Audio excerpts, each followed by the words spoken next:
यह कहानी शुरू होती है जब मैं घर से गुस्से में बड़बड़ाते हुए निकल आया था और बस स्टैंड की तरफ बढ़ने लगा। मैं अपने मन ही मन बड़बड़ा रहा था, पता नहीं कितने पैसे छुपा कर रखे हैं, मेरे लिए एक बाइक नहीं ले सकते। अब मैं यहाँ से बहुत दूर चला जाऊँगा। मैं तब तक वापस नहीं आऊँगा जब तक मैं खुद के पैसों से एक बाइक नहीं खरीद लेता। इतना सोच ही रहा था तभी मेरे पैरों में कुछ चुभने का एहसास हुआ। मेरी नज़र पैरों पर पड़ी तो क्या, जल्दबाजी में पापा के जूते ही मैं पहन आया। जूते पुराने थे, उसमें कील उभरी हुई थी जो मेरे पैरों में बार बार घाव किए जा रही थी। लेकिन उस समय मुझे गुस्सा बहुत था तो मैं बड़बड़ाते हुए आगे बढ़ गया। अचानक मुझे याद आया कि मैं पापा का पर्स भी साथ लेकर आया हूँ। मेरे दिमाग में एक खुराफाती ख्याल आया, क्यों ना आज पापा का पर्स चेक किया जाए। इस पर्स को कभी किसी को हाथ तक लगाने नहीं दिया था। पता नहीं कौन सा खजाना छुपा है इस पर्स में जो किसी को हाथ नहीं लगाने देते थे। मैंने पापा का वह पुराना पर्स खोलकर देखा तो उसमें पैसे तो नहीं मिले, लेकिन पैसों की जगह पर एक कागज़ का लिफाफा रखा हुआ था। तभी मैंने सोचा, अच्छा खजाना तो यहाँ छुपा के रखा है।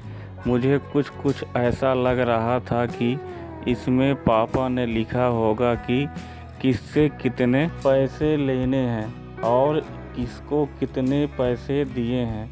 लेकिन मैं गलत था। जब मैंने उस छोटे से कागज़ का पहला पेज खोलकर देखा तो वहाँ पर जो लिखा था वह थोड़ा सीरियस कर देने वाला था। कागज़ में जो लिखा था उसे पढ़ने के बाद मेरे चेहरे पर जो खुशियाँ थीं वह गायब हो चुकी थी, क्योंकि कागज़ में वैसा कुछ नहीं था जैसा मैं सोच रहा था। वहाँ पर उन पैसों का हिसाब लिखा हुआ था जो अलग अलग कामों के लिए अलग अलग लोगों से उधार लिए गए थे। उस लिस्ट में मोबाइल के लिए भी उधार लिए गए थे। कुछ यूँ लिखा था, 20,000 रुपये बेटे के मोबाइल के लिए। यह वही मोबाइल है जिसे मैं आज तक यूज कर रहा हूँ। लेकिन मुझे यह नहीं पता था इस मोबाइल को ख़रीदने के लिए पैसे कहाँ से आए थे। लेकिन आज पता चल रहा था। मुझे आज भी याद है जब मैंने पहली बार कैमरे के लिए जिद की थी तो मेरे पापा ने मुझे 2 हफ्ते बाद मेरे जन्मदिन पर लाकर दिया था, जिसे देखकर मैं बहुत खुश हुआ था। और मुझे खुश देखकर मुझसे कहीं ज़्यादा अगर कोई खुश था तो वह थे मेरे पापा। अब मेरे चेहरे से गुस्सा एकदम गायब हो गया था। जब मैंने आगे और पढ़ना शुरू किया तो वहाँ पर कुछ इच्छाएं लिखी हुई थी। पहली जो विश थी उसमें लिखा हुआ था, अच्छे जूते पहनना। यह बात मेरी कुछ समझ में नहीं आई। तभी मेरा पैर अचानक सड़क पर भरे हुए पानी में जा पड़ा। तभी मेरे पाँव में कुछ गीलापन होने का महसूस हुआ। जब मैंने जूता उतार कर देखा तो उसका तला टूटा हुआ था। यह देखकर मुझे लिफाफे में लिखी बात याद आ गई। तभी मुझे माँ बाप की कई बातें याद आ रही थी कि कैसे माँ जब कहा करती थी पापा से, अब तो जूते पुराने हो गए हैं, नए ले लीजिए, तो पापा अक्सर यह कहकर टाल दिया करते थे, जूते अभी और चलेंगे, अभी कुछ दिनों पहले ही तो लिए थे। मुझे आज समझ आ रहा था कि कितने दिन और चलेंगे। साथ ही साथ और समझ आ रहा था कि पापा पर्स क्यों छुपा कर रखते थे। लिफाफे के लास्ट में लिखा हुआ था, वहाँ कल की डेट लिखी हुई थी। तारीख के नीचे लिखा हुआ था 70,000 रुपये बाइक के लिए। बस इतना पढ़ा और दिमाग सन्न रह गया।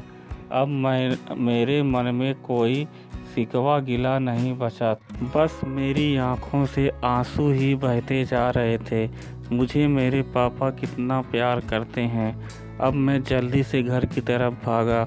लड़खड़ाते हुए घर जा पहुंचा, लेकिन पापा घर पर नहीं थे।